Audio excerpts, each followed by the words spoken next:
ग्वालियर में संगीत का महाकुंभ तानसेन समारोह पारंपरिक ढंग से शुरू हो गया है। सोमवार सुबह समारोह में हरिकथा, मिलाद, शहनाई वादन और चादर पोशी की गई। वहीं शाम को मुख्यमंत्री डॉक्टर मोहन यादव ने वर्चुअली जुड़कर इसका औपचारिक शुभारंभ किया।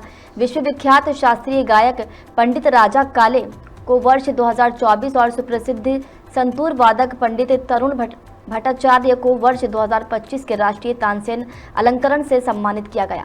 इसी क्रम में मंडलेश्वर की साधना परमार्थिक संस्थान समिति को वर्ष 2024 और ग्वालियर की रागायन संगीत समिति को वर्ष 2025 का राजा मानसिंह तोमर सम्मान प्रदान किया गया।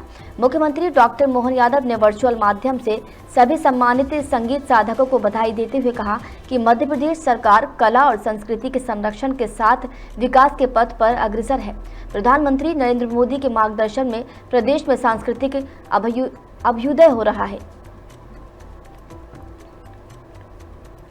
भारतीय संगीत, खास करके शास्त्रीय संगीत के शिखर पुरुष तानसेन, जिनका नाम ही पर्याप्त है, उनके राग, उनकी तान, उनके आलाप कालजयी हो गए। ऐसा कहा जाता है कि तानसेन अगर तान लगाए तो सब मंत्रमुग्ध हो जाते हैं। उनकी कालीन तोमर शासकों, रीवा के बघेल शासकों को वो एक तरह से अलग प्रकार की एक युग में ले गए। एक समय वो भी था जब उनकी ख्याति अकबर के दरबार तक पहुंची और वहाँ के वो नवरत्नों में शामिल किए गए। ग्वालियर में महाराज सिंधिया जी के ज़माने से ये दरबार कलाकारों को सदैव आदर सत्कार देता आया है और उसी सिलसिले में हमारी सरकार ने भी इस परंपरा को बनाए रखा है।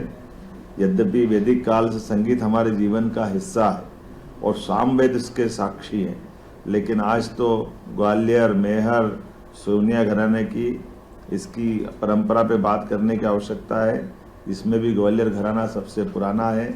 मेरी अपनी ओर से एक बार फिर इस समूचे आयोजन के लिए बहुत बहुत बधाई कि सच में यशस्वी प्रधानमंत्री के नेतृत्व में अभ्युदय हो रहा है और ये सांस्कृतिक अभ्युदय की परंपरा है। खास करके हम दुनिया को देखें तो दुनिया भारत की तरफ देख रही है और भारत माननीय प्रधानमंत्री जी के नेतृत्व में सने सने दुनिया के अंदर एक अद्वितीय छाप छोड़ता जा रहा है। ऐसे में जब हम आर्थिक रूप से समृद्ध हो रहे हैं तो कला संस्कृति की तरफ भी हमारी उतनी ही उस आदर के साथ वो भावना भी है और उसी प्रकार से हम बढ़ भी रहे हैं। मेरी अपनी ओर से आज के इस अवसर पर पुनः आप सबको बधाई।